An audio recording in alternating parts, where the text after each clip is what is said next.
Hola, yo te saludo con la paz del Señor Jesús. Esta es una edición más del Seminario Internacional transmitido por las redes sociales.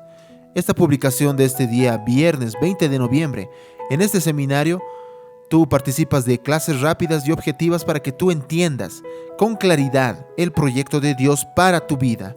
Y hoy vamos a abordar el tema Palabra de la Vida y Palabra Viva.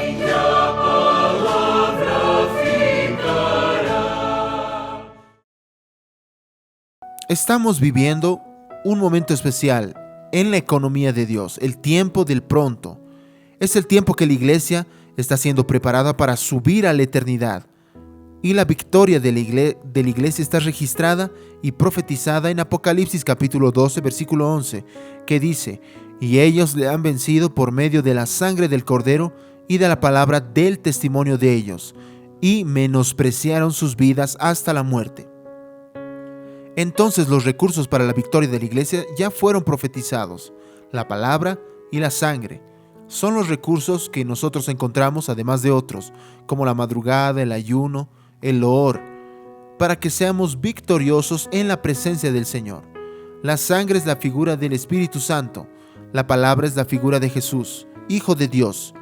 Juan fue arrebatado en la isla de Patmos y vio aquel ser maravilloso.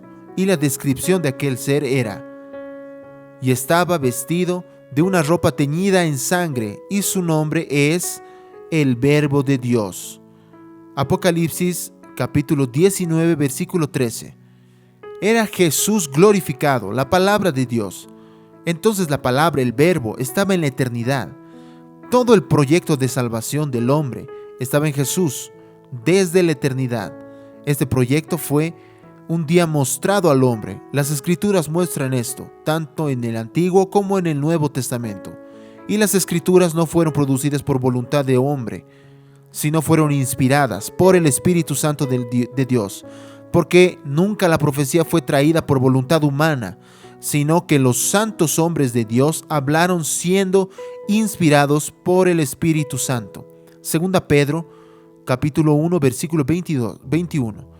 Y Pablo aún nos dice: toda la Escritura es inspirada por Dios y útil para enseñar, para redarguir, para corregir, para instruir en justicia. Segunda Timoteo 3, versículo 16. La Biblia es la palabra de Dios.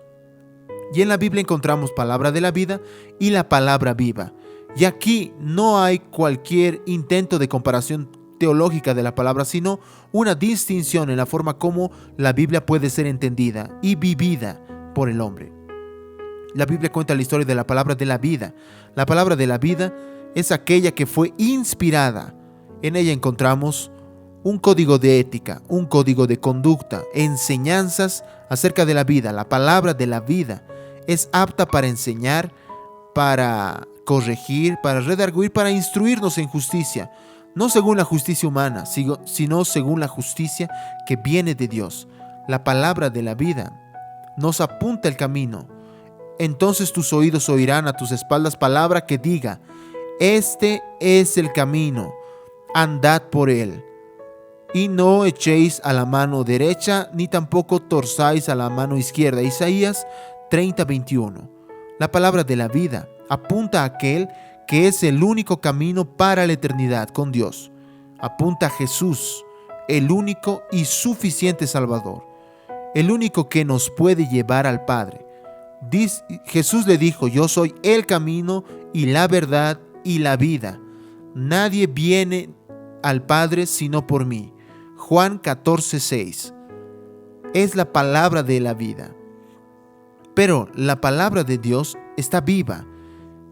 Y aquí se inserta la belleza de la palabra, porque el mismo Espíritu Santo que inspiró es aquel que revela un gran misterio que es el culto en toda la Escritura, en el gran proyecto de Dios para salvación del hombre, en Jesús, el Verbo de Dios. La palabra viva no solo apunta el camino, sino es aquella que dirige al hombre en el camino de la salvación, porque aquel que inspiró, que es el Espíritu Santo, es el que da vida a la palabra, volviendo la palabra viva para el creyente. La palabra de la vida puede ser fortalecimiento para el intelecto, para la cultura bíblica, para el conocimiento humano, pero la palabra viva es alimento y fortaleza para el alma. ¿Cómo disfrutar de los beneficios de la palabra viva? Aquí entra la sangre, el Espíritu Santo, la operación de aquel que revela lo profundo y lo escondido. Usted disfruta de la palabra viva cuando clamas por la sangre de Jesús, y tú entonces usas los recursos dados para la victoria de la iglesia, la palabra y la sangre. Tú clamas por la sangre de Jesús, pones tu necesidad y Dios te va a hablar por la palabra de la vida. Se encuentra una historia, ella fue inspirada, apunta el camino, pero la palabra viva es profética, pues ella viene por revelación del Espíritu Santo, el mismo que la inspiró, y en ella está el recurso para que tú vayas en el camino, andes en el camino. La palabra viva es un recurso para vencer los obstáculos que quieren impedir al creyente en dar secuencia al llamado de Dios, seguir el llamado de Dios que hizo a su vida. La palabra viva libera, restaura, renueva y sustenta al creyente en el camino que es Jesús. Por eso, donde quiera que tú estés, en los momentos de luchas, de prueba, en las decisiones que tú tienes que tomar, acuérdate que Dios tiene una palabra para tu vida, una palabra viva. Nuestra victoria está en la palabra y en la sangre, en Jesús y en su Espíritu. Este es el camino, la palabra de la vida. Andad en él, palabra viva. Esta reflexión fue escrita por el pastor Fábio Lúcio, de Brasilia, Distrito Federal.